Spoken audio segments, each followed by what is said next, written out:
अब हम एक बार फिर से रिपीट कर देते हैं, ठीक है, क्योंकि आप लोग आगे भी अगर इस वीडियो को देखिएगा तो आप लोगों को समझ में आए। तो इस क्लास को हम लोग वीक बेसिस पर करेंगे, 1 सितंबर से 7 सितंबर तक, फिर 8 सितंबर से आगे तक, फिर ऐसे वीक वीक करके पर वीक हम लोग इसको वीकली बेसिस पर करेंगे। दूसरी बात हम बता रहे थे कि करेंट अफेयर्स पढ़ने का कई तरीका होता है, एक पीटी के व्यू से, एक मेंस के व्यू से। पीटी के व्यू से हमारी कोशिश होती है कि हम ज्यादा से ज्यादा फैक्चुअल चीज को पकड़े, फैक्ट्स को पकड़े, और मेंस में हमारी कोशिश होती है कि हम उस पर उसके फैक्ट्स और कंसेप्ट्स को लेते हुए करीब करीब 4 पेज लिखने का कैपेसिटी जो है डेवलप कर सके। तो एक तो पढ़ने का ये तरीका हो गया। दूसरा तरीका ये हो गया कि कोई भी इशू है, अब उस इशू पर हम कितना डीप जा सकते हैं। एक इशू कई बार आता है, हर बार हम उतना ही डीप में जाएंगे तो एक तो रिपीटेशन भी होगा, और दूसरा कि टाइम कंज्यूम होगा, टाइम वेस्ट होगा। तो हमको नहीं लगता है कि हर टॉपिक पर हर बार एकदम डिटेल में ये किया जाए। हमारे सामने इशूज आएंगे, हम उस पर फैक्ट्स को देखेंगे, और उसमें जो भी काम का चीज होगा हम उसको एक पॉइंटर के रूप में कभी, या कभी कंसेप्ट के रूप में हम उसको लेकर चलेंगे। बात समझ में आ रही है? अब बात है कि आप कितना नोट करते हैं, कितना मेमोराइज करते हैं, और ये हमको नहीं, अपने से नहीं जज कर लेना है कि ये चीज फालतू है, ये चीज हमको याद नहीं करना है, ये आता नहीं है। एक तो हम आपके लिए कर ही रहे हैं कि जो काम का चीज नहीं है, आखिर हम उसको क्यों आपके सामने लाएंगे, आप ये भी सोचिए। और जब हम जो ला रहे हैं, अब उसमें से भी आप छांट दीजिएगा तो फिर वो आपके लिए भी समस्या हो जाएगा। वैसे आपको जो करना है आप वही करेंगे, लेकिन मेरा काम है आपको समझाना और बताना, ठीक है। तो ये सारी बातें हैं, हम लोग शुरू करते हैं इसको। और स्क्रीन शेयर हम करना शुरू करते हैं।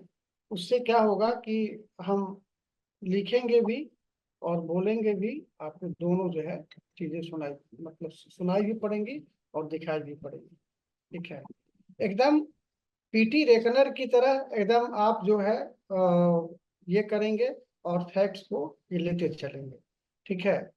तो हम 1 सितंबर से जो हमारा जो ड्यूरेशन होगा वो क्या होगा, 1 सितंबर से 7 सितंबर तक, ठीक है ना, ये हमारा ड्यूरेशन होगा। और हम अपने को इसी में एक बंद करके चलेंगे। ऐसे हमको जहाँ जरूरत होगा फिर हम मूव करेंगे। पहला जो हमारा ये है इधर, और जो चीज न्यूज में है हम उसी को लेंगे, ठीक है। एक है 2G इथेनॉल। 2G इथेनॉल के बारे में हम ये समझते हैं, 2G है, इसका मतलब कि फर्स्ट जी भी होगा, यानी कि first generation, second generation. First generation में क्या था कि जो मोलासेस था, जो शुगर केन था, या जो सड़ा हुआ राइस था, उससे, या उस तरह का मेज था जो सड़ा हुआ या खराब क्वालिटी का, जिसको कि कंज्यूम नहीं किया जा सकता है, तो उसको यूज करके जो है ये 1G इथेनॉल बनता था। अब ये 2G इथेनॉल की बात आ रही है, और अब ये जो स्टेबल, तो समझते हैं ना, ये पराली जैसे कि राइस का होता है, ठीक है। शुगर केन, मतलब शुगर केन तो पूरा ही यूज हो जाता है, ये व्हीट का होता है, या मेज का होता है। तो इसका जो स्टेबल होता है जिसको हम लोग पैराली कहते हैं। अब आप जानते हैं कि पैराली जलाने से पॉल्यूशन कितना ये हो रहा है, और इस पर सुप्रीम कोर्ट से लेकर एनजीटी से लेकर कई ऑर्गेनाइजेशंस भी जो है वर्ल्ड लेवल के इस पर ऑब्जेक्शन कर रहे हैं। और किसानों के साथ दिक्कत क्या है कि वो उनके पास लेबर नहीं है, वर्कर्स नहीं है, और वर्कर्स हैं भी तो उनकी मजदूरी इतनी ज्यादा है कि वो पूरे पराली को, यानी कि जो फसल जो कट जाता है उसके डंठल को कटवाना मुश्किल है। तो वो क्या करते हैं कि उसमें आग लगा के उसको खत्म कर कोशिश करते हैं। और उससे जो है, अगर आग लगती है, धुआं उठता है, तो कार्बन डाइऑक्साइड और कार्बन मोनोऑक्साइड ये सब जो है इमिशन होता है, उससे प्रॉब्लम होता है। तो इस कारण से अब ये राइस स्ट्रॉ जो हमारा, जैसे कि राइस स्ट्रॉ मतलब कि जो डंठल जो है उसी को स्टेबल या मतलब जो भी कह सकते हैं करें, तो इसके आधार पर हम अब जो इथेनॉल का उत्पादन होगा। ठीक है, इसी को मतलब 2G का संबंध जो है वो इसी से है। इसके लिए आपको पता है कि इंडियन ऑयल कॉरपोरेशन हमारे कंट्री का पब्लिक सेक्टर का जो है एक काफी इम्पोर्टेंट, ये बहुत बड़ी कंपनी है। और ये जो है पानी मतलब 2G इथेनॉल के लिए ही पानीपत में एक प्लांट जो है वो पहली बार 222 में ये फाउंडेशन किया गया था। और ये पहला मतलब 2G के लिए फर्स्ट प्लांट है पानीपत में, जो कि यहाँ पर यूज किया जाता है क्या, राइस स्टॉक, यानी कि स्टेबल को। और इसी के आधार पर 2G इथेनॉल होता है। आपको पता है कि 2G इथेनॉल में जो इथेनॉल जो है वो पेट्रोल में कितना परसेंट मिलाया जा सकता है? क्या केवल इथेनॉल पर ही गाड़ी चलाई जा सकती है क्या? नहीं ना। तो इसमें अभी हमारा टारगेट है 20% तक इसको अचीव करने का। और उससे कितना, आप समझिए कि जो हमारा ऑयल, जो क्रूड ऑयल, जो पेट्रोलियम ऑयल जो हम एक इंपोर्ट करते हैं, उसका 20% तक बचत इससे हमारा हो जाएगा। ठीक है। हालांकि एक इसमें और भी डर है। डर ये है कि जैसे कहीं ऐसा नहीं कि ये सस्ता पड़ रहा है, इसलिए ऐसा एक परंपरा शुरू हो जाए कि चावल का डंटी माने करने के लिए, चावल का डंटी, चावल को उत्पादन करके और इथेनॉल बनाने की प्रक्रिया शुरू हो जाए, या उस तरह का। तो उसमें क्या प्रॉब्लम है? जैसे कि मान लीजिए चावल का उत्पादन करके ही इसी के लिए अगर उस तरह की खेती बढ़ जाए, चावल की खेती बढ़ने लगे, तो उससे हमारे पास घाटा है कि फायदा है? इससे घाटा भी है। घाटा इसलिए है कि हम मिट्टी का, पानी का, खाद का, बिजली का, ये सब का यूज करके हम क्या करेंगे? हम इथेनॉल बनाएंगे और पेट्रोलियम का खर्चा बचाएंगे। ऐसा नहीं कि लॉन्ग टर्म में हमारे लिए जो हमारा इन्वायरमेंटल इशू है और बुरा हो जाए। तो इसलिए इसको बहुत ज्यादा भी नहीं बढ़ाना है। ठीक है ना। तो ये 20% तक ही रखना है। और यही जो है इंडियन ऑयल कॉरपोरेशन का ये मतलब पहला बना था, अब ये शुरू हो गया है। और 2G जो है ये इसीलिए न्यूज में है।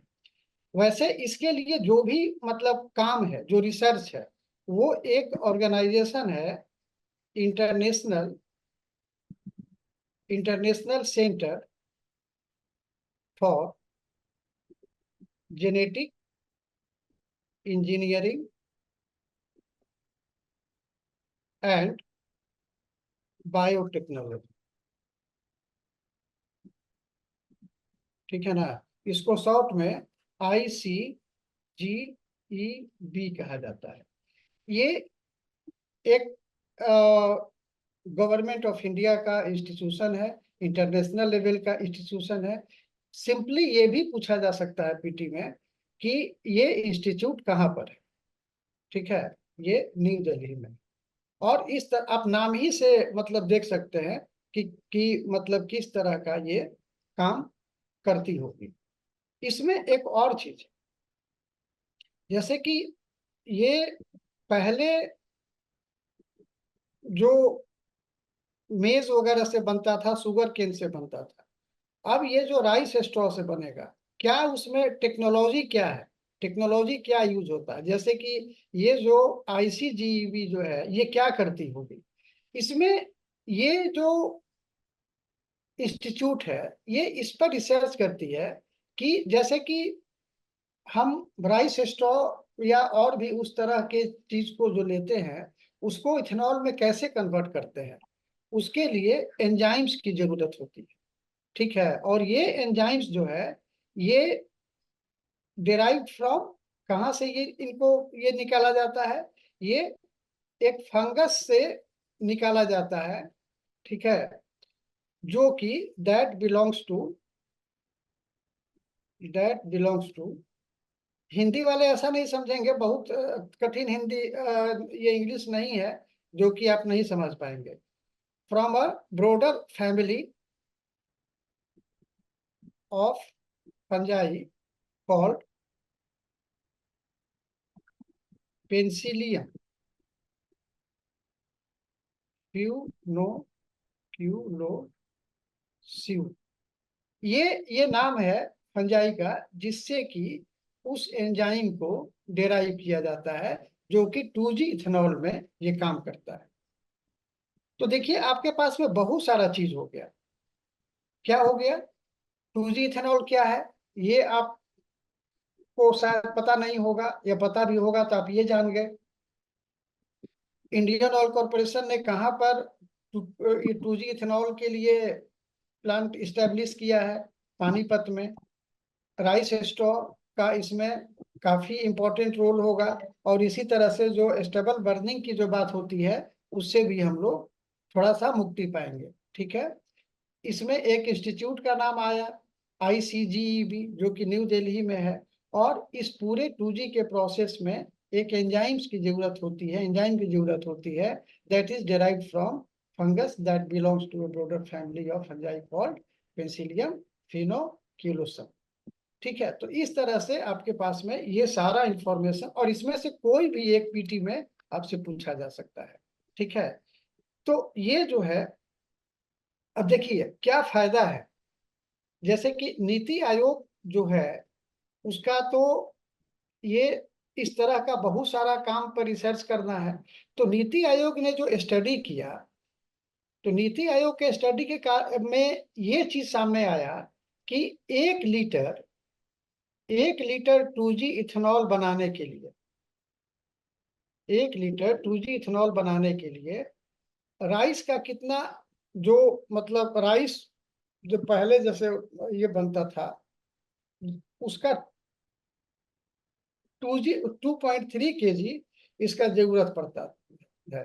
वही अगर हम मेज की बात करें तो 2.6 kg का जरूरत पड़ता था।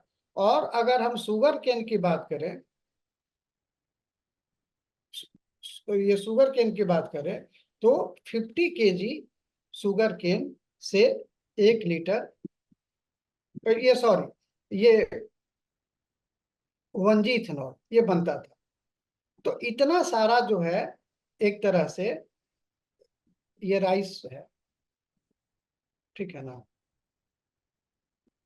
तो ये 1 लीटर जो 1G इथेनॉल जो बनता था उसके लिए हमको इतना राइस, इतना मेज और इतना शुगर केन का जरूरत पड़ता था। तो अगर वो हम स्ट्रॉ से करने लगेंगे, स्टेबल से करने लगेंगे, तो हमको फायदा होगा, जो कि हम जला देते हैं, फेंक देते हैं, तो उससे जो है ये होगा। ठीक है, हालांकि देखिए जितना भी हम लोग इस तरह का चीज करेंगे उससे अगर लॉन्ग टर्म में कहा जाए तो बहुत ज्यादा फायदा होता हुआ दिखता नहीं। कारण कि जो मान लीजिए स्टेबल है, जिसको आज हम पैराली कह रहे हैं, पहले क्या होता था? पहले उसको हम लोग हल चलाकर उसकी कुड़ाई करके उसी जमीन में मिला देते थे और वो सड़कर खाद बन जाता था। उससे क्या होता था, फर्टिलिटी जो है बढ़ती थी।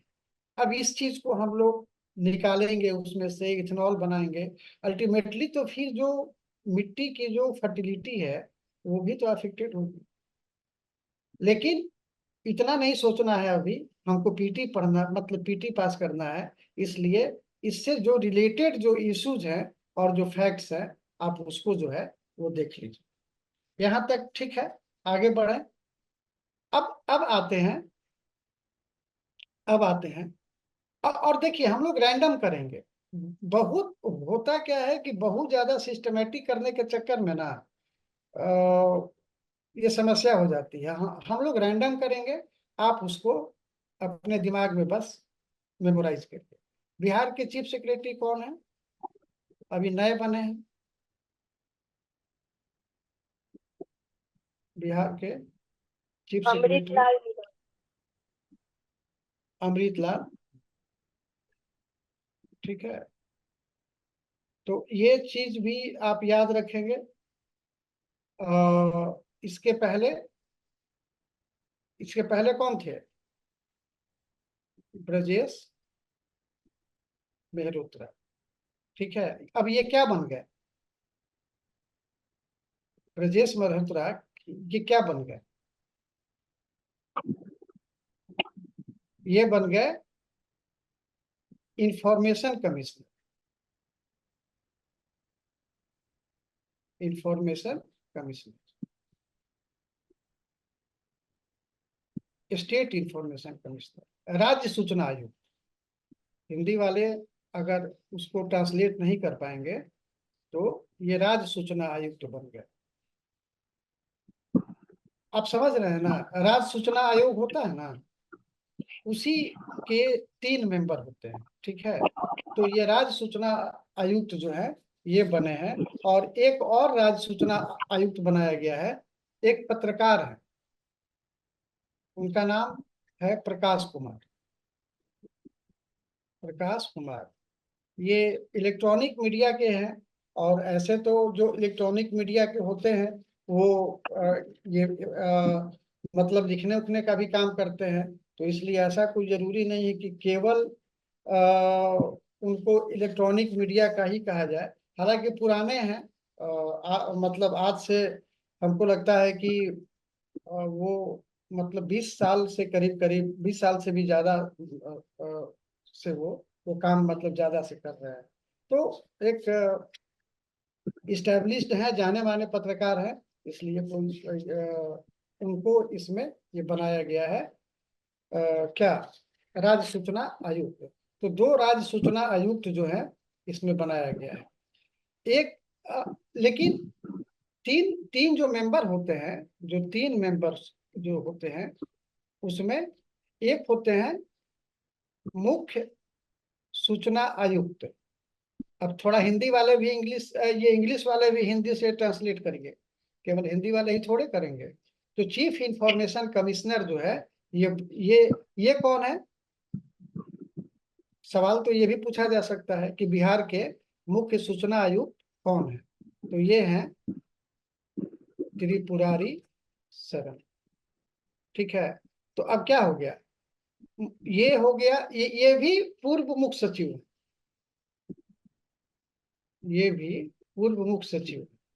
और अब क्या हो गया, देखिए जो 3 सदस्यीय जो मतलब जो बोले कि 3 सदस्यीय आयोग है, तो एक हो गए त्रिपुरारी शरण, एक हो गए ब्रजेश मल्होत्रा, और एक हो गए प्रकाश। तो अब किसी भी तरह से आप इस पर सवाल आएगा तो आप इसको ये बना सकते हैं।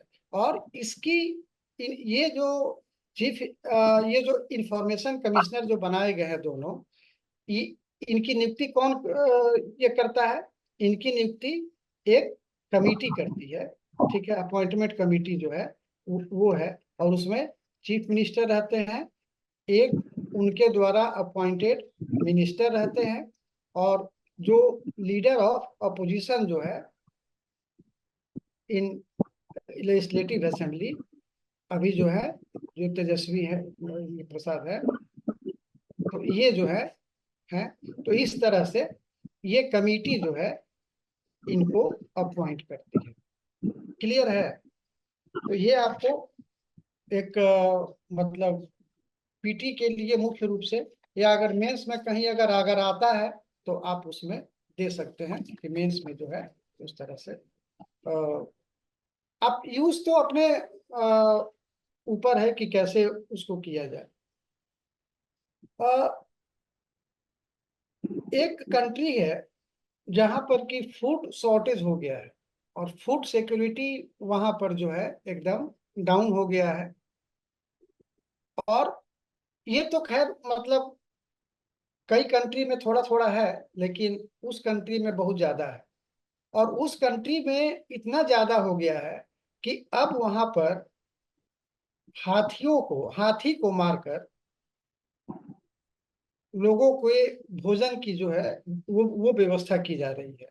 तो ये अपने आप में हाथी ही नहीं बल्कि अन्य जानवर को भी, लेकिन हाथियों का, क्योंकि हाथी बड़ा है, एक हाथी को मारने से बहुत लोगों का भोजन बनेगा। तो ये स्थिति आ गई है। वो कंट्री है नामीबिया। ठीक है। फूड शॉर्टेज एलिफेंट की। आप कैसे याद रखेंगे वो हमको नहीं पता है, लेकिन हम आपको इंफॉर्मेशन जो है वो दे दे रहे हैं। इसके अलावा लाओस तो जानते होंगे, लाओस कंट्री है। वहां पर वहां का बोकियो प्रोविंस जो है ये अभी न्यूज में था। ठीक है। अब क्यों न्यूज में था, कभी कभी तो ये भी पूछ देता है कि क्यों था। तो ये जो है यहाँ पर साइबर क्राइम जो है वो काफी मतलब हाइट पर है। और उसमें ऐसा ये लोग कर दिया है कि मतलब सेंटर बना बनाकर और वहां पर लोगों को फंसा कर जो है रखा जा रहा है। तो वहां से अभी मतलब 1 अगस्त के आसपास में, 31 को हुआ होगा या 1 को या 30 अगस्त को हुआ होगा, वहां से 47 इंडियंस को फ्री कराया गया है। जो वहाँ की जो इंडियन एम्बेसी है वो फ्री कराई है। और अभी तक मतलब जब से इस तरह का शुरू हुआ है करीब 635 इंडियंस को वहां से फ्री कराया जा चुका है। तो अपने आप में इम्पोर्टेंट है। आगे आइए देखते हैं। अभी मानसून का ये चल रहा है। ठीक है। तो मानसून में जुलाई अगस्त जो है अभी की अगर चीज को देखा जाए तो अभी तक काफी कम बारिश जो है हो रही है। और ये ट्रेंड जो है पूरा मतलब दिखाई पड़ रहा है कि ये कम होते जा रहा है। ये 1995 से 2024 के बीच में एवरेज अगर लिया जाए तो मॉनसून के समय में बारिश होने का 530.2 एवरेज रहा है। जो कि यही इसके पहले वाले में 165 से सॉरी 1965 से 1994 के बीच में जो ये पीरियड रहा है उसमें 5.43 का ये रहा है। अगर आप ये चीज नहीं देखेंगे तो केवल अगर इतना भी याद रख लेंगे कि इस पीरियड में जो है ये आपका 30 इयर्स का हो गया ना, तो 30 का ये भी 30 इयर्स हो जाएगा। तो पिछले 30 इयर्स में आपका जो एवरेज रेनिंग जो था, रेनफॉल था, वो 530 था। ऐसे अगर इस पिछले सेंचुरी के फर्स्ट इसमें देखें 1934 में, तो ये 559.3 था। हालांकि थोड़ा सा इसमें बढ़ा था इसके बाद वाला में 1935 से 1965 वाले में 570.1 mm था। तो आप देख रहे हैं कि यहाँ से ये कितना कम हो गया है। तो ये एक इशू है, और इसमें इंफॉर्मेशन भी है कि पिछले 30 इयर्स में एवरेज मानसून रेनफॉल जो है वो कितना होगा। ठीक है, तो एक ये हो गया। आगे हम लोग चलते हैं। एक और वेल वेल जो है एक न्यूज में थी। ठीक है, और उस वेल का नाम था हवला दिमीर। हवला दिमीर। व्लादिमीर तो आप देखते हैं कि रशियन नाम होता है, व्लादिमीर पुतिन भी हैं। तो व्लादिमीर कई नाम में आप देखते हैं। ये जो है ये जो है वेल है। ठीक है, और इसको जो है बेलुगा हेल भी, बेलुगा हेल, ये वेल के नाम मतलब ये प्रजाति की। ये जो है ये न्यूज में इसलिए वेल था कि ये अभी डेड मिला है। ठीक है, कहाँ पर? नॉर्वे में। और इसमें कहा गया है कि जैसे कि इसका नाम मतलब पहले ये नाम का देख लीजिए कि जो ये हैवेल है, ये नॉर्वेजियन नॉर्वेजियन इसमें वर्ड में ये एक नॉर्वेजियन वर्ड है जिसका कि मतलब ही होता है वेल। और व्लादिमीर ये रशियन नाम से जोड़कर हवला दिमीर ये बनाया गया है। इसके बारे में कहा गया है कि इसके बॉडी में ये कई बार दिखाया मतलब दिखाई पड़ा था। ये पहली बार 200 ये 2019 में ये दिखाई पड़ा था। और कहा जाता है कि रसिया जो है इस वेल का इस्तेमाल, इसमें कैमरा फिट करके और भी बहुत सारा इक्विपमेंट फिट करके इसको स्पाई वर्क के लिए यूज करता है। तो ये अगर पूछा जाए कि व्लादिमीर जो है वो क्यों न्यूज में था वर्ड, तो ये एक वेल था, नॉर्वे में डेड पाया गया। और इसका सिग्निफिकेंस ये था कि ये रशियन स्पाई के रूप में पूरे वर्ल्ड में जाना जाता है। ठीक है, ये चीज आप समझ गए।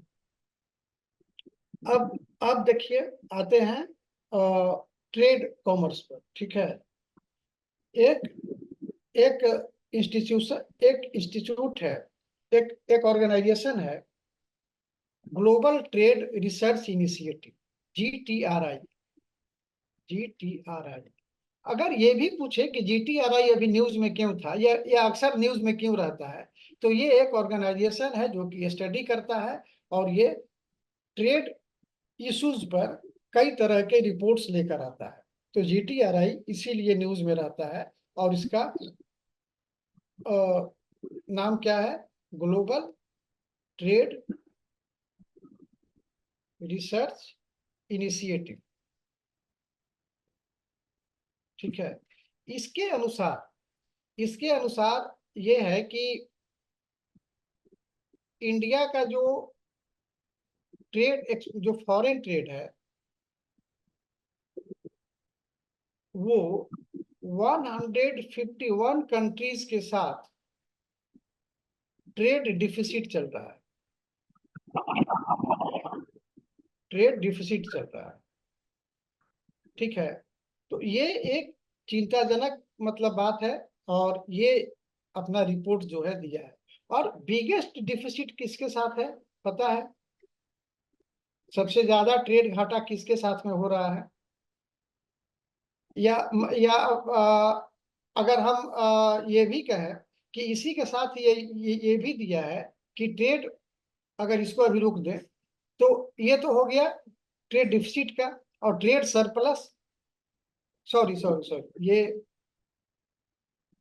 आ, हम जो है थोड़ा सा यहाँ पर ये रुक जाइए।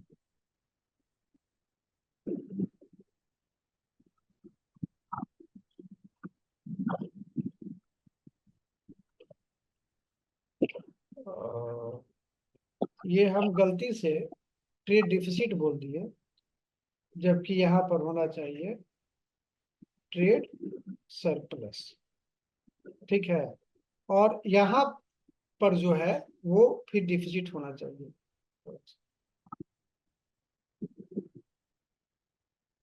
हाँ, तो ये जो है, तो बिगेस्ट ट्रेडिंग सरप्लस किसके साथ में है? बिगेस्ट ट्रेड सरप्लस किसके साथ में है? यूएसए के साथ में। ठीक है, और ये कितने का है? ये 21 बिलियन यूएस डॉलर का ये सरप्लस है। तो ये ठीक बात है। और इसके बाद में अगर यूएसए को के बाद में देखा जाए तो नीदरलैंड से, यहाँ से हमारा एक बड़ा सरप्लस हो रहा है, और वो हो रहा है करीब करीब 11.6 बिलियन यूएस डॉलर का। ठीक है, अब ये जो 115 कंट्रीज है यहाँ से सरप्लस हो रहा है, इसी के साथ में हमारा ट्रेड डिफिसिट भी हो रहा है। ठीक है, ट्रेड डिफिसिट में सबसे ज्यादा जो ट्रेड डिफिसिट है वो किसके साथ हो रहा है? कुछ आइडिया है किसी को? सबसे ज्यादा हाँ, सबसे ज्यादा उसी के साथ हो रहा है जिसके साथ हम सबसे ज्यादा हेट करते हैं। और वो कितना है? इतना का हमारा डिफिसिट है। इसी के साथ हमारा रसिया के साथ में है ट्रेड डिफिसिट, करीब करीब ये 32 बिलियन यूएस डॉलर का है। यहां तक कि इराक के साथ हमारा ट्रेड डिफिसिट है, ये भी 15 बिलियन यूएस डॉलर का है। तो ये सारा जो कंट्रीज है, यूएई के साथ भी हमारा ट्रेड डिफिसिट है, ये करीब 9.5 बिलियन यूएस डॉलर का ये।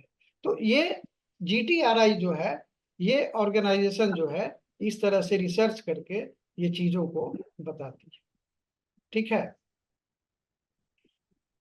इसके बाद आते हैं ये सेमी कंडक्टर के बारे में। तो आप जानते ही हैं कि आजकल के लिए जो है सेमी कंडक्टर कितना इम्पोर्टेंट हो गया है।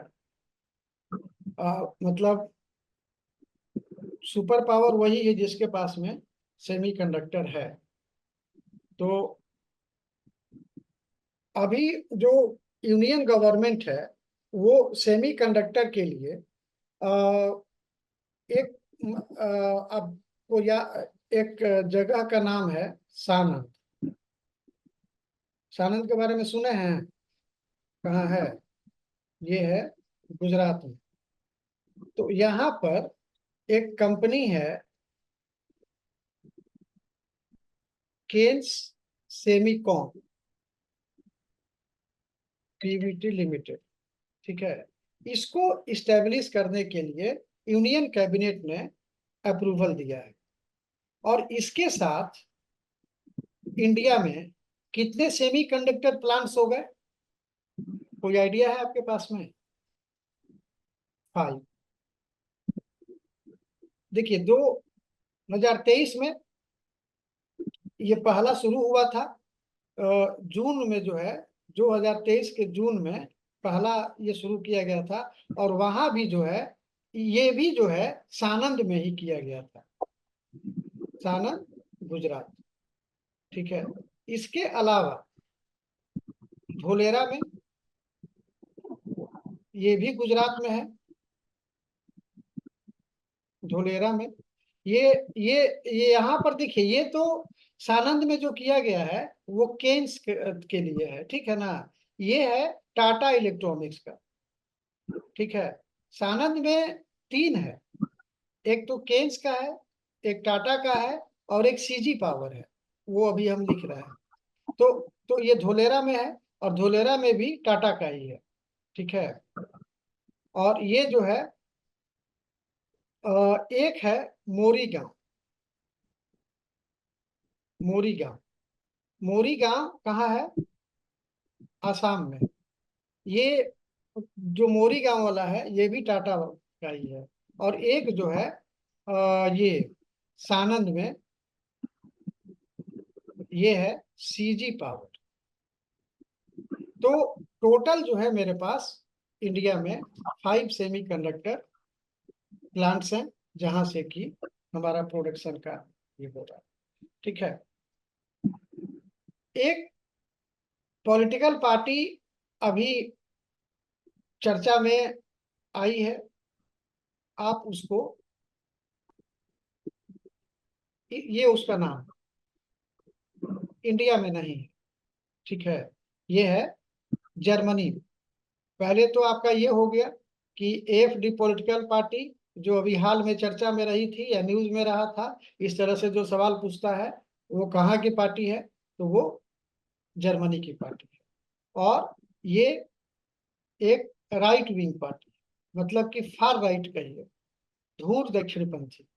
ठीक है। ये ये राइट विंग पार्टी है। और ये देखिए हो क्या रहा है कि जहां जहां एक्सट्रीमिस्ट टाइप का के लोग मतलब जीते हैं, मन जीतने लगते हैं या पावर में आने लगते हैं, तो सबको जो है एक कॉशस हो जाता है कि इतने एक्सट्रीमिस्ट क्यों मतलब जीत रहे हैं, चाहे वो लेफ्ट, एक्सट्रीम लेफ्ट हो या एक्सट्रीम राइट हो। मान लीजिए कल को अगर जो नक्सलाइट्स हैं, जो एक्सट्रीम लेफ्ट की बात करते हैं, अगर उनकी सरकार बन जाए, तो क्या ये पूरे ये चर्चा की बात नहीं होगी? तो हम ये नहीं कह रहे हैं कि ये एक्सट्रीमिस्ट मतलब ये नक्सलाइट टाइप के हैं, लेकिन right wing, far right wing party. ठीक है।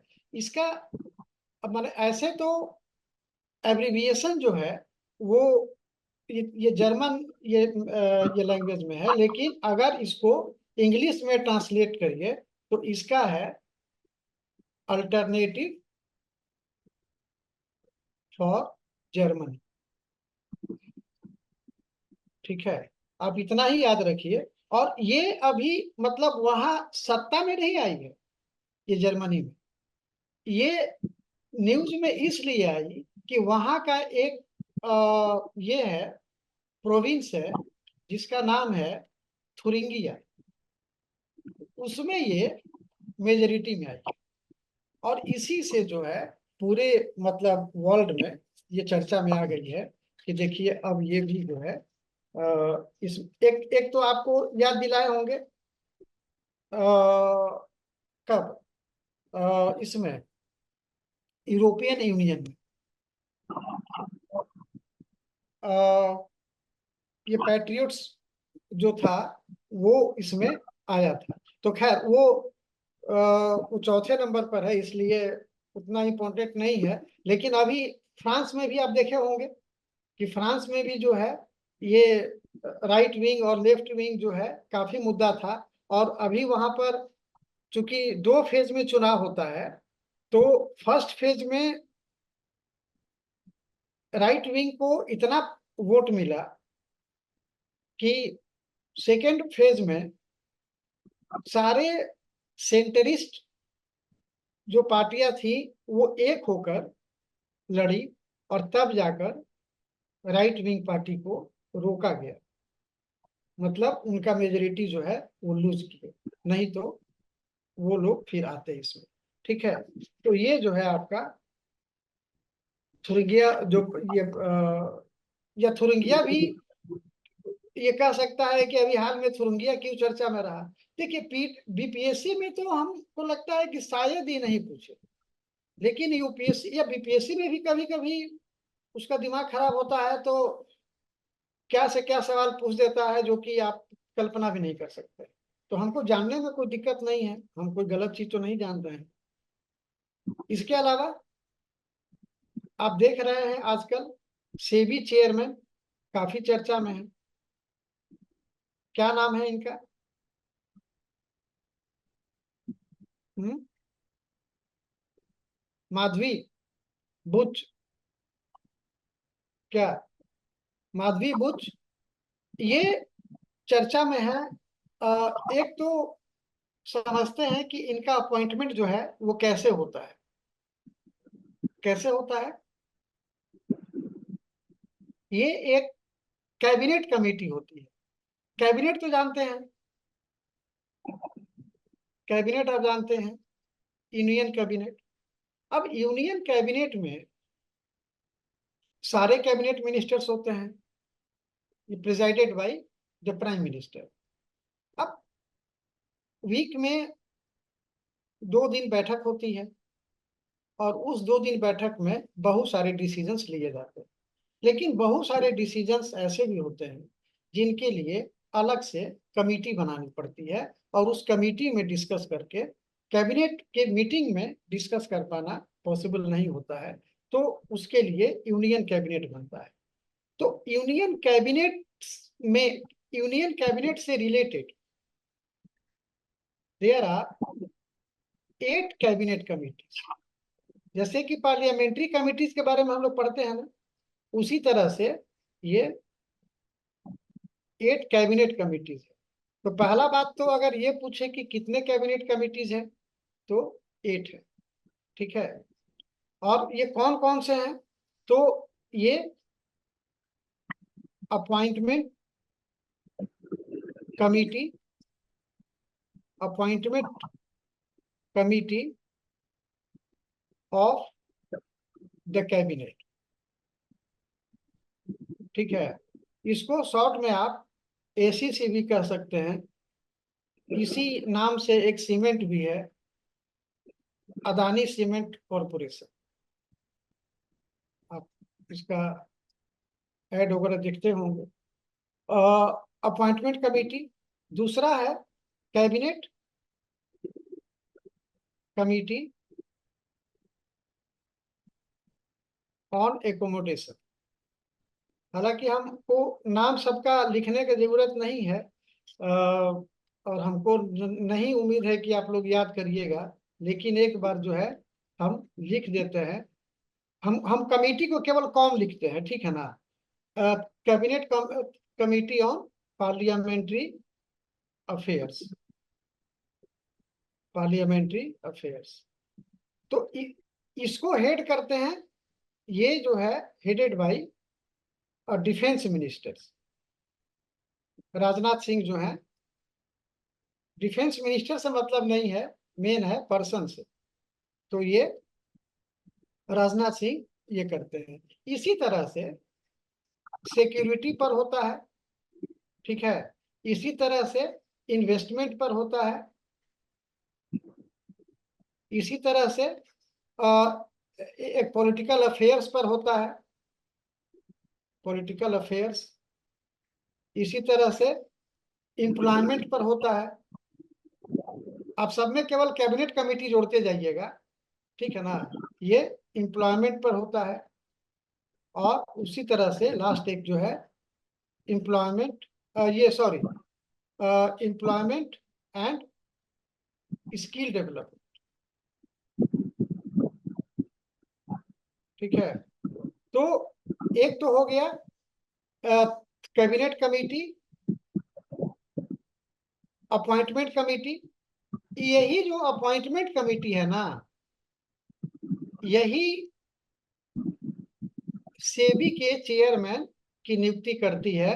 और इसमें पीएम होते हैं और होम मिनिस्टर ये होते हैं, ठीक है ना, मिनिस्टर ऑफ होम अफेयर्स, ये दोनों लोग होते हैं। तो ये जो है, वैसे आपको बता दें कि ये जो एसीसी है, किसी का माइक ऑन है, कम से कम अपने से भी आप लोग छोटे बच्चे नहीं हैं, तब से भड़बड़ किए जा रहा है उसको। इसमें जो अपॉइंटमेंट होता है, वो जैसे कि नेशनल सिक्योरिटी एडवाइजर अभी कौन है, अजीत डोभाल, है ना। उसी तरह से कैबिनेट सेक्रेटरी, ये सब की नियुक्ति जो है इसी कमिटी से होती है। सॉलिसिटर जनरल, सॉलिसिटर जनरल, ठीक है। मधु, इसमें हो क्या तुम?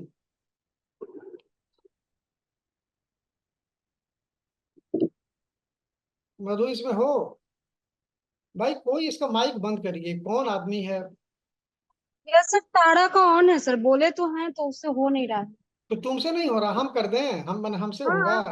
आप होस्ट है सर, आप ही कर सकते हैं। अब इसके लिए हमको फिर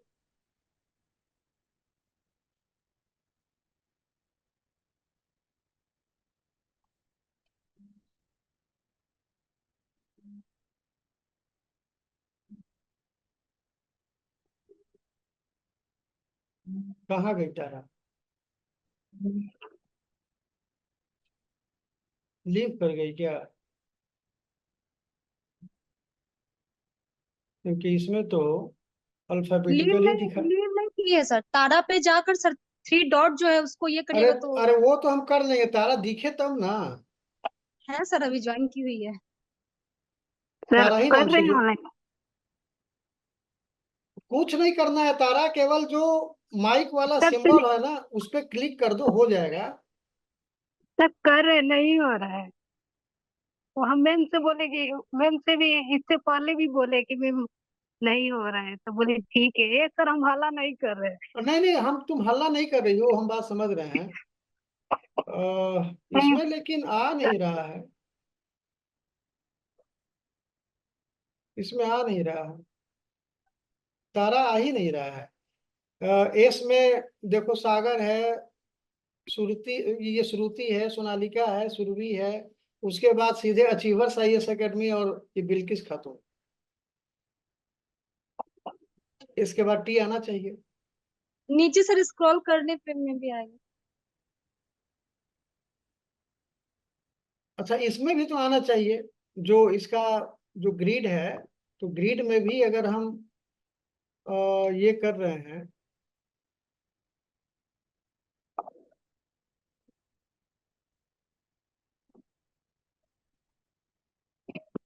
देखो तो हुआ, अभी भी आ ही रहा ना। एक सेकंड सर, आप हमको 1 मिनट के लिए होस्ट बनाइए, हम कर दे रहे हैं तारा को। अ, अब होस्ट बनाने का फिर हमको, दिक्कत होगा सर। अरे हमको तो दिक्कत है। तुम कौन हो तुम? मतलब किस में, किस नाम से हो? होस्ट है, ठीक है आप ना? अच्छा, रुको रुको एडमिन रुको, से नहीं होगा। रुको रुको रुको। हाँ, बना दिए।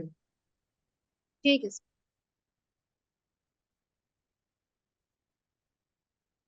अच्छा, होस्ट तुमको बनाया है तो रिकॉर्डिंग चल रहा है?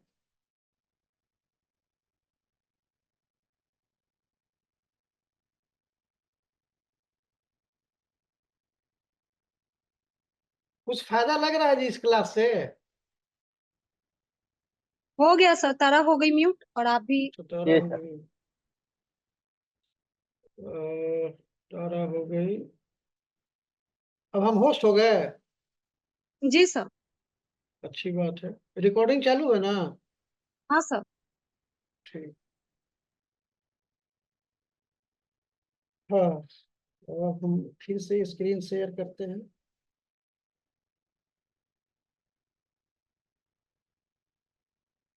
देखो, इतना चीज हम भी सीख गए, है ना?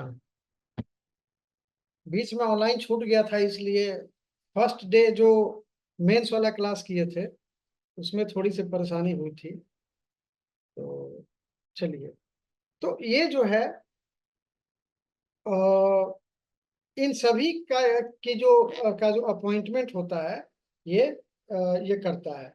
आरबीआई के गवर्नर का भी यही करता है, यही committee, ACC, RBI governor.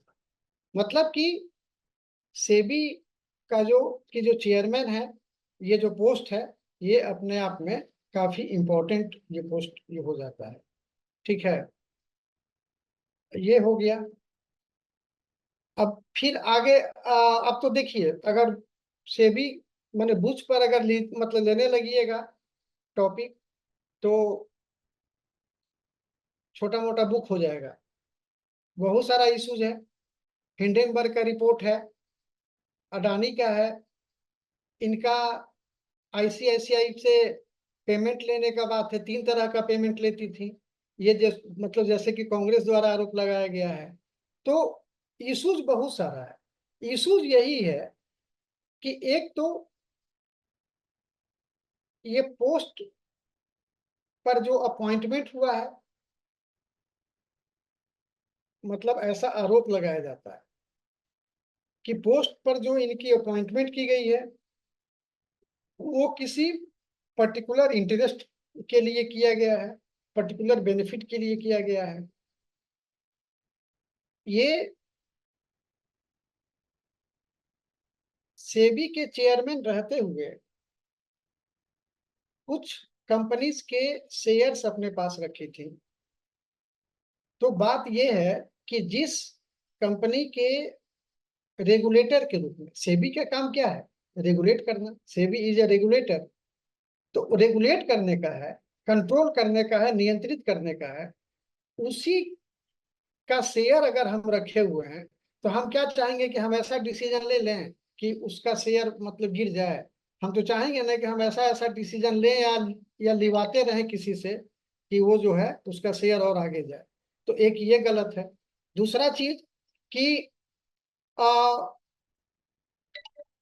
SEBI के चेयरमैन के पोस्ट पर रहते हुए ये जो है 3 जगह से पेमेंट लेने की बात कांग्रेस द्वारा आरोप लगाया गया है। और इसके लिए क्या किया गया है? इसके लिए अब ये कहा जा रहा है, ये डिसीजन लिया गया है कि पब्लिक अकाउंट्स पार्लियामेंट्री कमेटी पढ़े हैं ना? पार्लियामेंट्री कमेटी पढ़े हैं ना?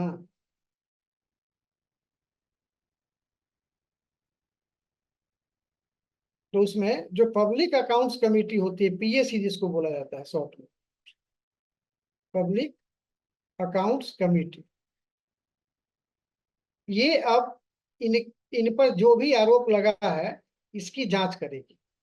और पब्लिक अकाउंट्स कमेटी एक स्टैंडिंग पार्लियामेंट्री कमेटी है। स्टैंडिंग मतलब अस्थाई, ठीक है।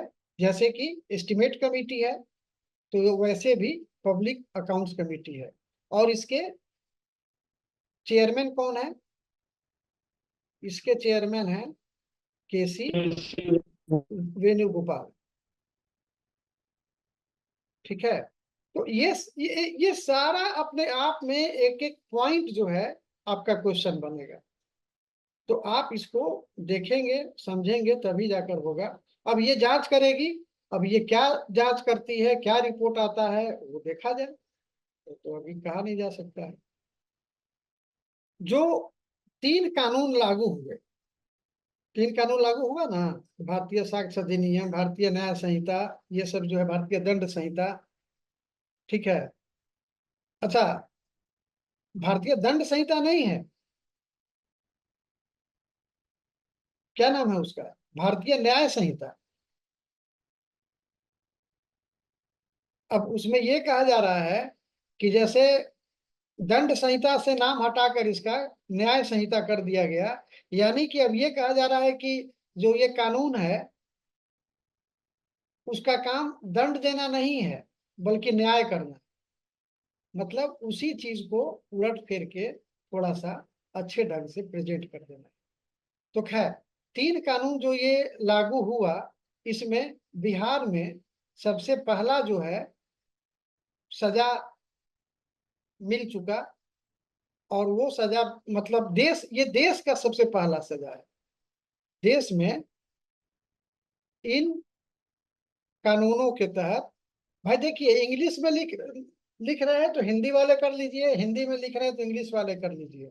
अब इतना छोटा छोटा चीज के लिए हमको ये मत आरोप लगाइएगा कि इंग्लिश और हिंदी वाला। तो देश में इन कानूनों के तहत पहली सजा, ठीक है, कहाँ पर?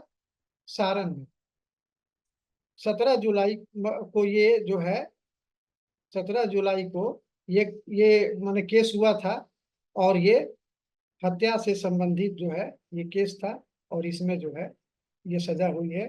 तो सारण का जिला कोर्ट जो है, जो जो जिला जो डिस्ट्रिक्ट कोर्ट है, वो पहला जिला ये बन गया। ठीक है, चलिए इससे भी आगे बढ़ते हैं। अब इसमें और क्या जानिएगा, केस के बारे में तो जानने से कोई फायदा नहीं है। वर्ल्ड बैंक अभी फिर जो है इधर इस वीक न्यूज में रहा, पूरे मीडिया में इसको काफी प्रमुखता से दिखाया गया। और ये क्यों रहा वर्ल्ड बैंक? क्योंकि इसने इंडियन इकोनॉमी के बारे में इंडियन इकोनॉमी के बारे में फोरकास्टिंग किया था,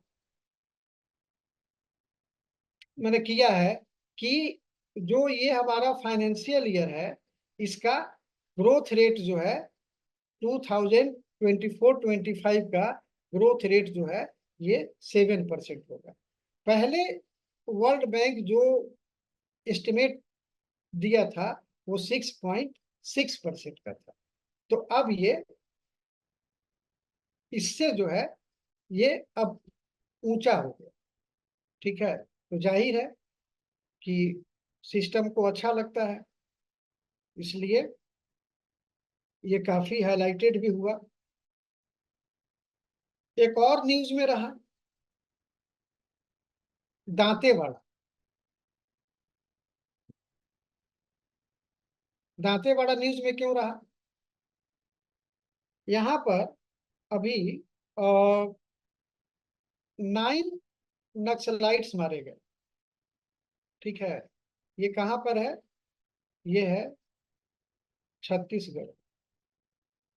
ठीक है, अब इससे क्या निकलता है? इससे देखिए पीटी का भी क्वेश्चन निकलता है, मेंस का भी निकलता है।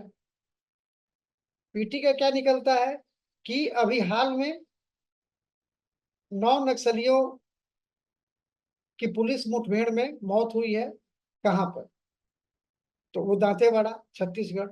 या फिर ऐसे भी सवाल पूछा जा सकता है कि दांतेवाड़ा जो छत्तीसगढ़ में स्थित है, अभी हाल में किन कारणों से न्यूज में था, सुर्खियों में। तो एक ये सवाल आपका हो गया। और मेंस में जब आप लिखेंगे तो नक्सलिज्म अभी जिंदा है, मतलब कि अभी भी चल रहा है, पूरी तरह से खत्म नहीं हुआ है, ये इसका ये प्रमाण। क्लियर है?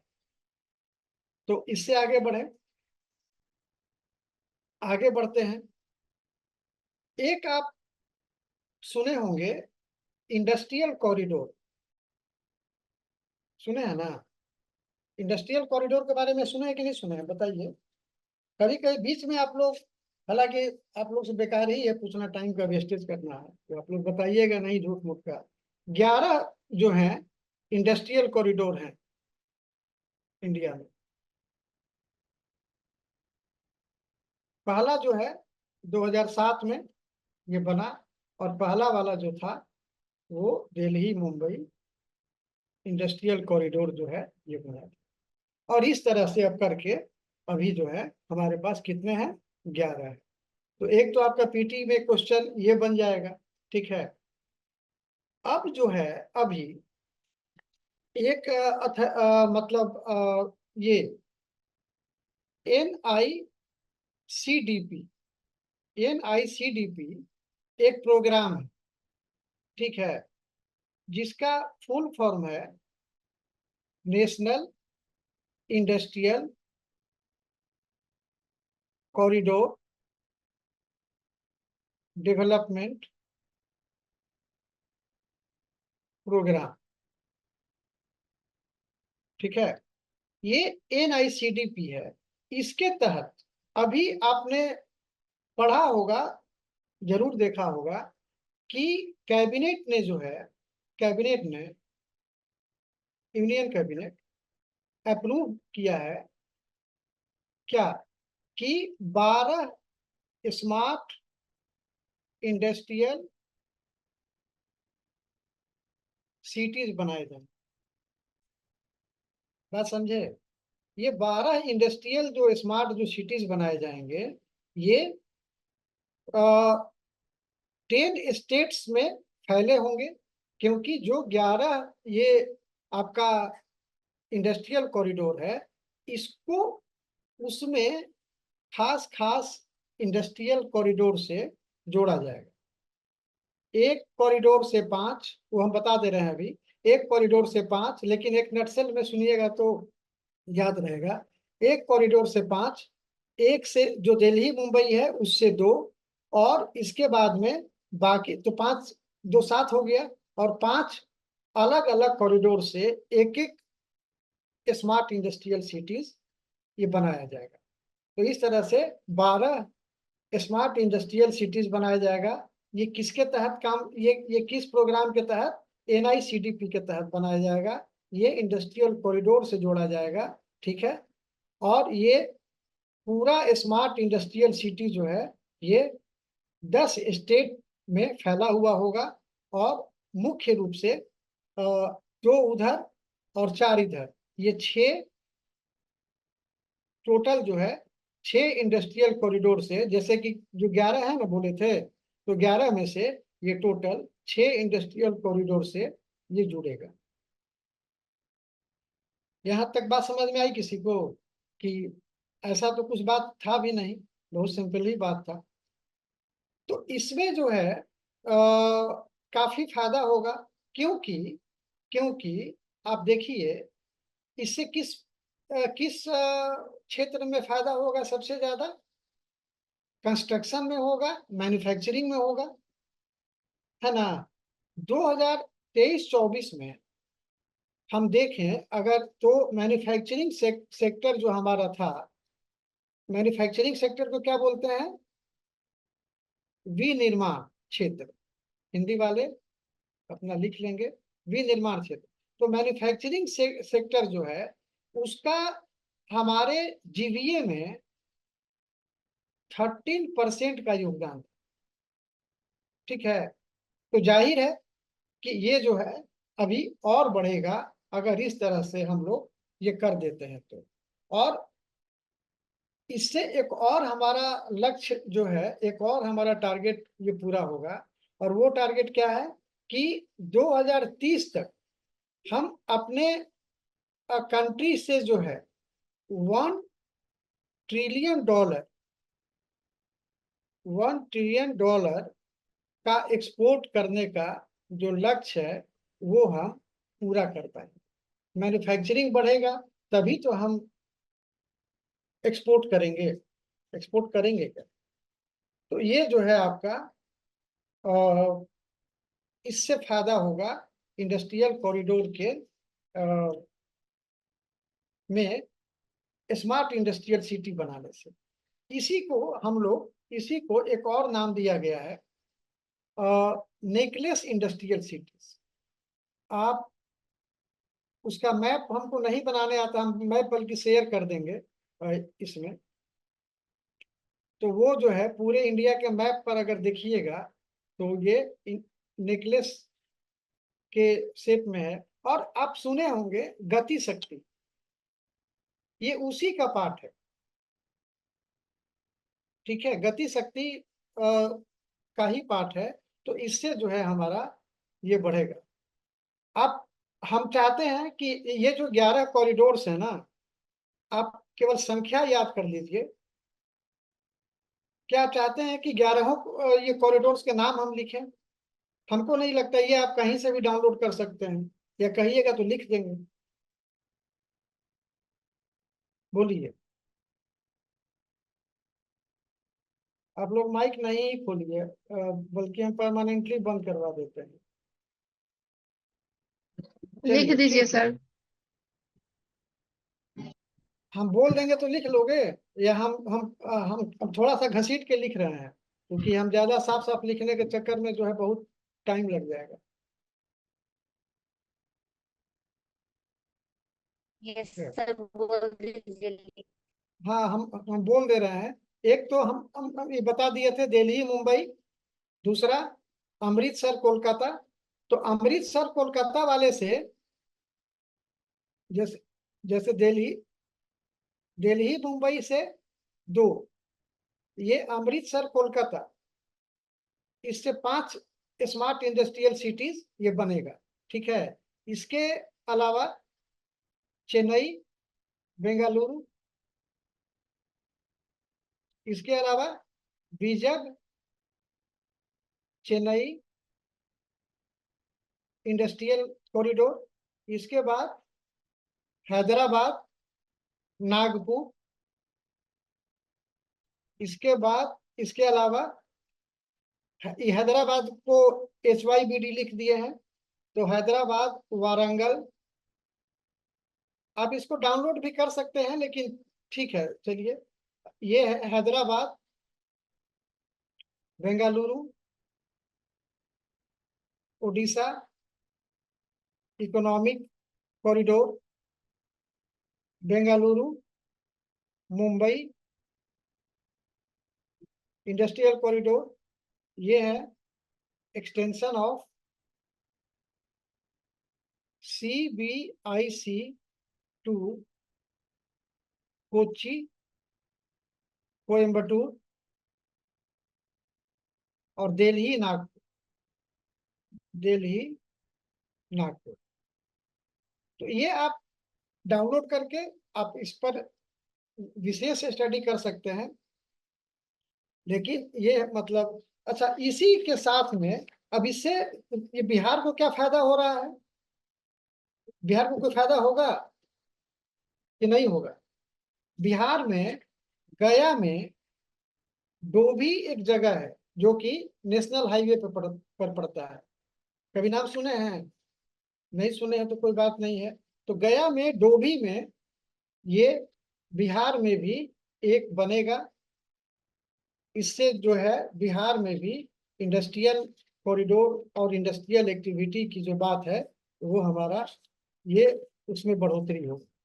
ठीक है, इस चीज को पूरा समझ गया ना कि कहीं कोई दिक्कत?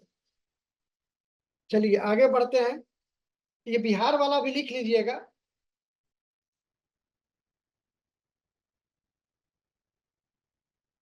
गया के पास में जो भी जगह है वहां पर ये बनेगा। चलिए आगे बढ़ते हैं। हमको नहीं लगता है कि पूरा कवर हो पाएगा, क्योंकि 1.25 घंटा तो यहीं पर हो गया, ऐसे ही हो गया। क्या किया जाए? चलिए आगे थोड़ा सा बढ़ते हैं।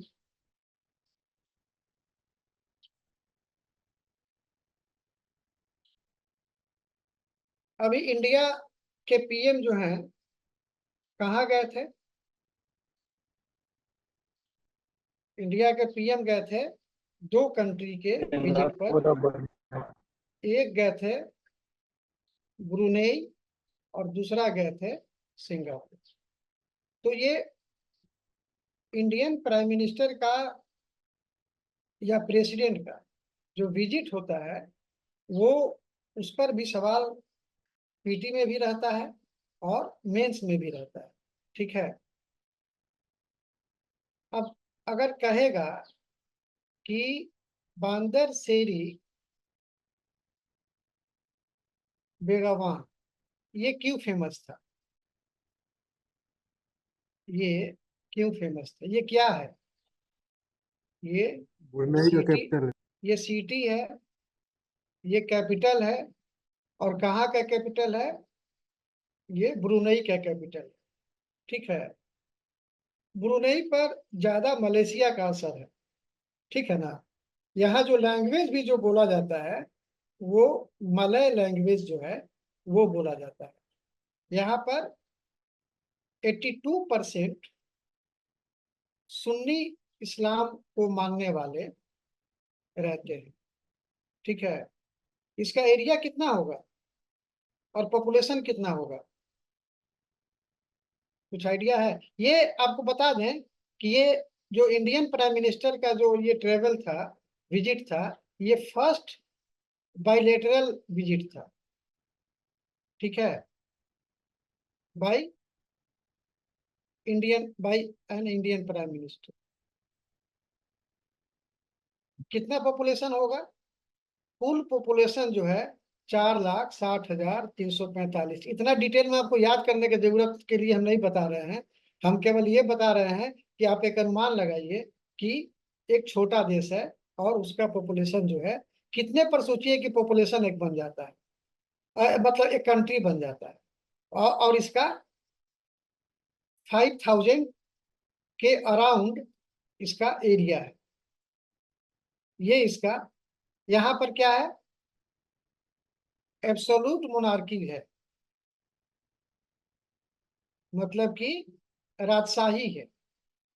और इसके कौन है सुल्तान? Hassanal Bolkiah. हसनल बोल्किया ये केवल राजा ही नहीं है, ये पीएम भी है यहाँ के। दोनों यही देख रहे हैं, ठीक है। ब्रुनई के साथ में पहले से भी इंडिया का कॉन्ट्रैक्ट होते रहा है, और वो किस कंटेक्स्ट में होते रहा है? क्योंकि ये भी जो है आसियान का मेंबर है। तो आसियान के प्लेटफॉर्म पर ब्रुनई के लीडर से मुलाकात होते रहती है। वैसे इसी सिलसिले में 2013 में मनमोहन सिंह भी विजिट किए थे, लेकिन वो बायलैटरल नहीं था। हम देखिए, इसीलिए एक एक वर्ड का मीनिंग जो है समझना चाहिए। हम तो ये तो नहीं लिखे कि फर्स्ट विजिट, ठीक है ना? अच्छा, फर्स्ट विजिट ये हम लिख रहे हैं, और यहाँ हम लिख रहे हैं कि 2013 में मनमोहन सिंह जो है ये विजिट किए। तो दोनों में अंतर क्या हुआ? दोनों में अंतर हुआ कि ये आसियान के कंटेक्स्ट में हुआ था, और ये जो है एकदम पर्टिकुलर ब्रुनई जाने के लिए ये हुआ था। तो ये चीज वहां पर हमको समझना है। और ये जो 2024 है, ये दोनों के बीच में, दोनों देशों के बीच में जो डिप्लोमेटिक रिलेशनशिप जो डेवलप हुआ है, उसका 40वीं 40th एनिवर्सरी है। इस पर जो है ये हो रहा है, ये विजिट हो रहा है, ठीक है।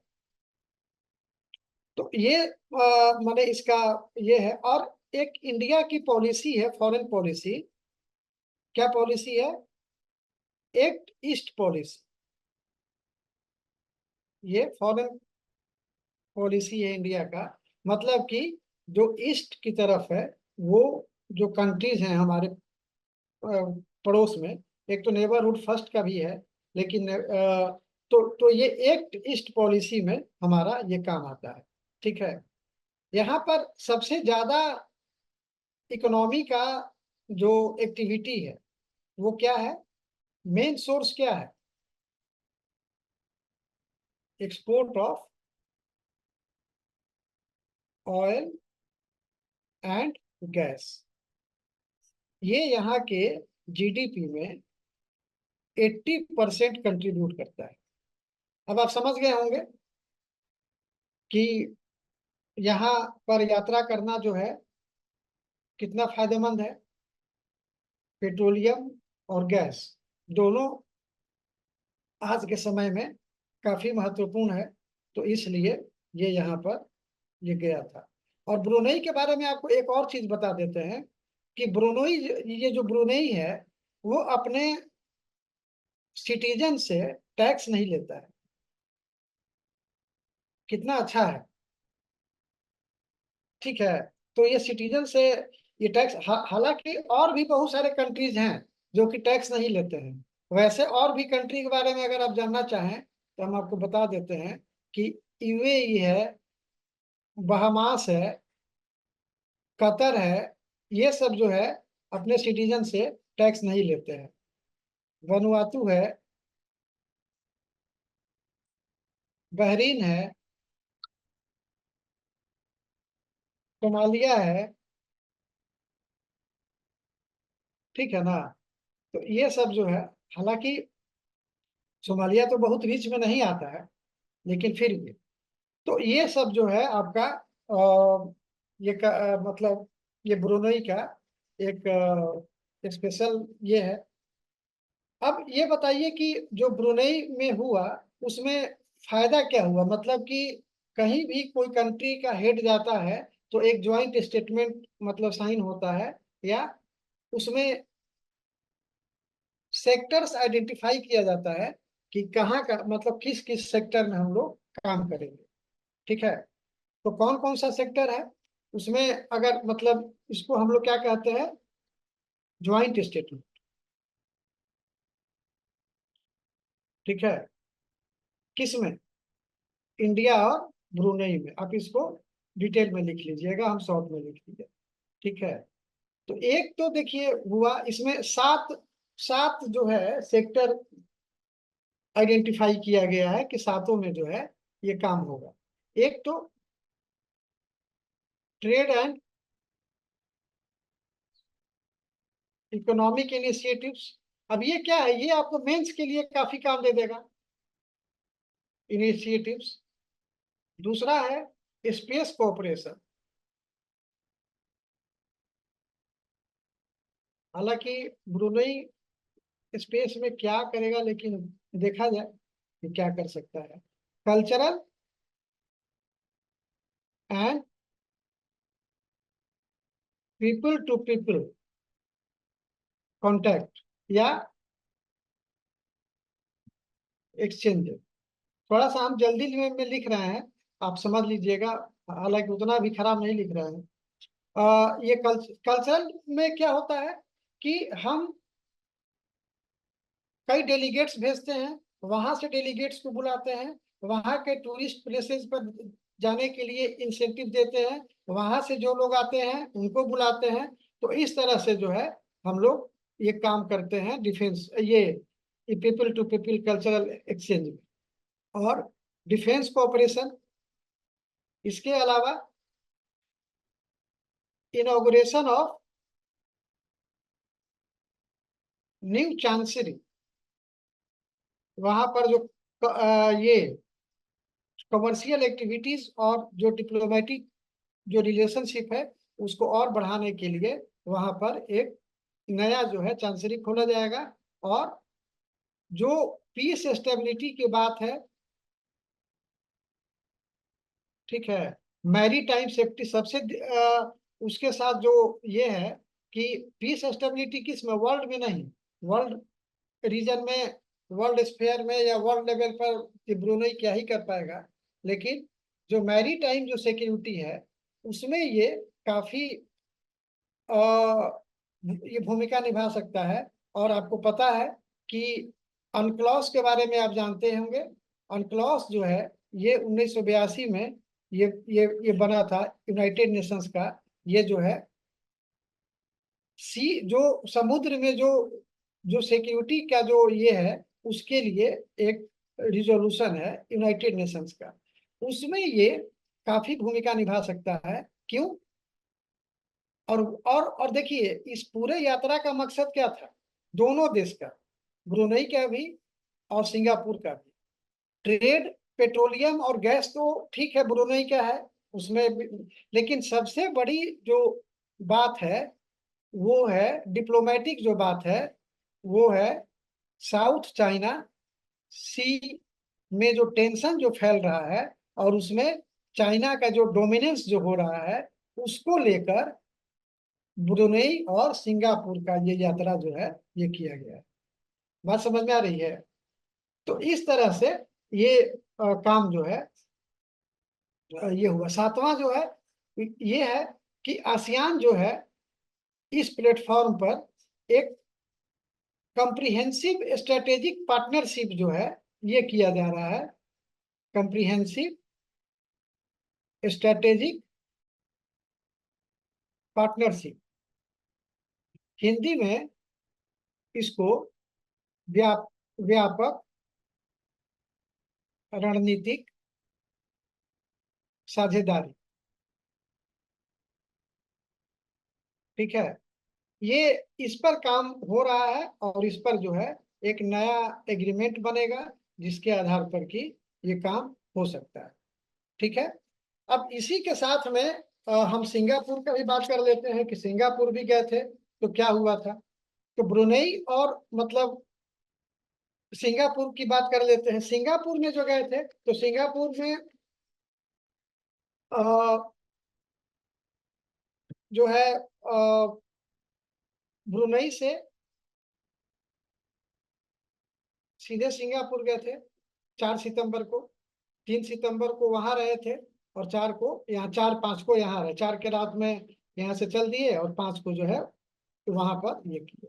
अब सिंगापुर में, सिंगापुर से अगर हम बात को देखते हैं थोड़ा सा, तो सिंगापुर में वहां के प्राइम मिनिस्टर कौन है, क्या नाम है? लॉरेंस वोंग वहां के प्राइम मिनिस्टर हैं। उनसे मुलाकात हुआ और वहां पर छह छह जो है सेक्टर्स को आइडेंटिफाई किया गया। उसमें भी कंप्रिहेंसिव, वही चीज यहाँ जगह नहीं है इसलिए हम आप लिख लीजिएगा, कंप्रिहेंसिव स्ट्रेटेजिक पार्टनरशिप यहाँ भी बात की गई। यहाँ पर सेमीकंडक्टर के बारे में कि सेमीकंडक्टर में हेल्प, मतलब सिंगापुर भारत को हेल्प करेगा उसके बारे में।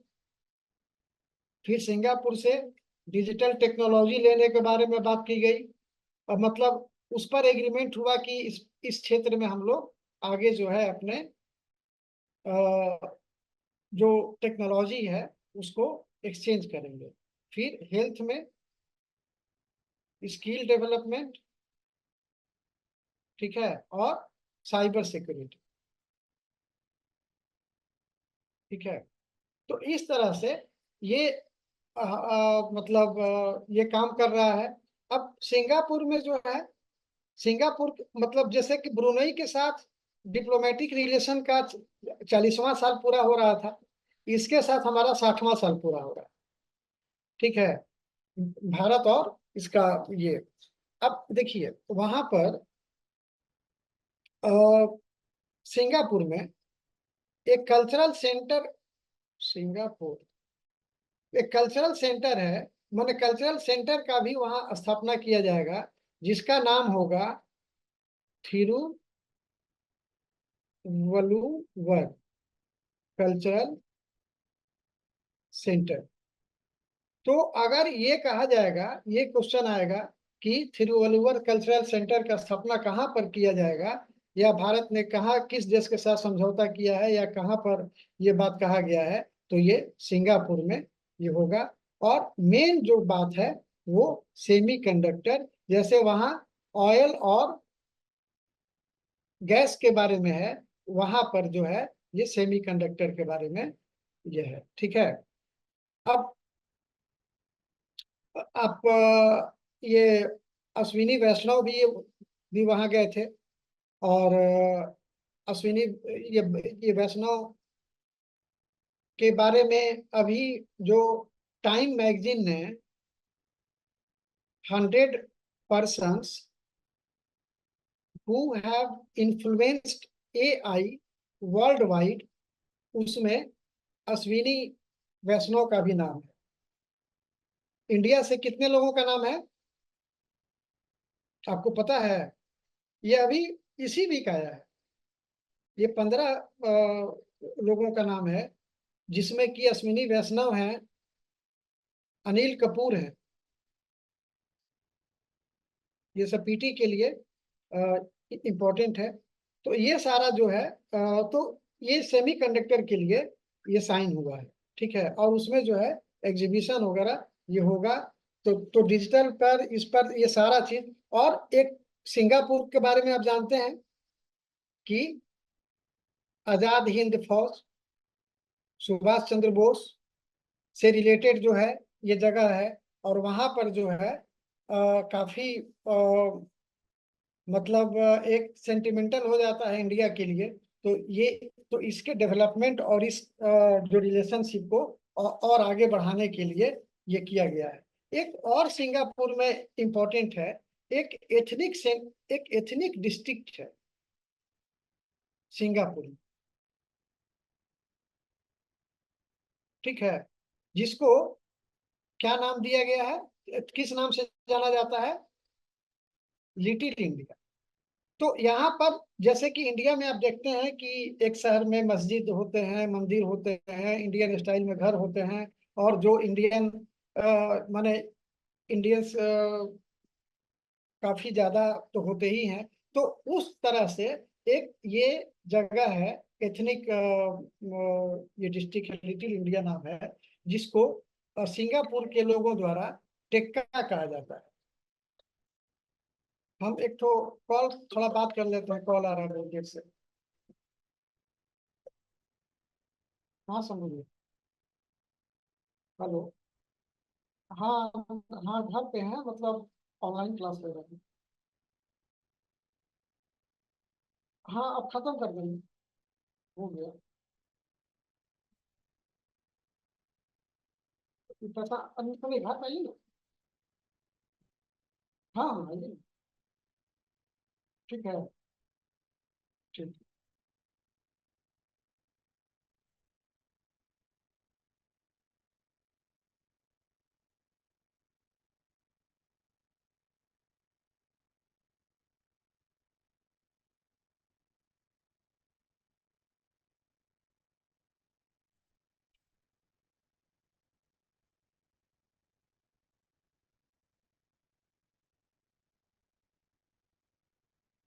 तो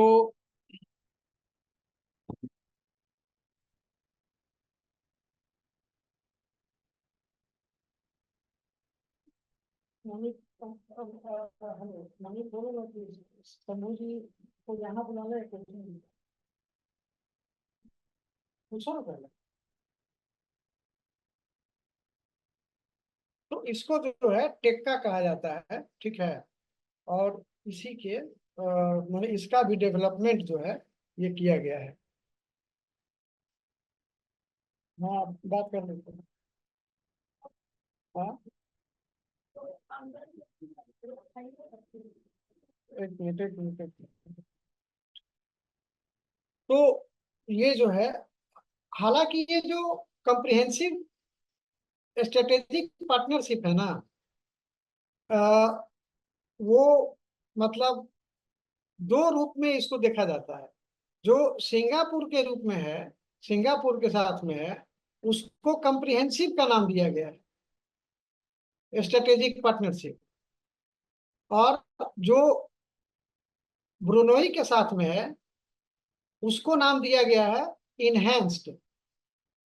इनहेंस्ड अगर इस ढंग से पूछेगा, तब फिर आपको जवाब आपको इसी ढंग से देना पड़ेगा।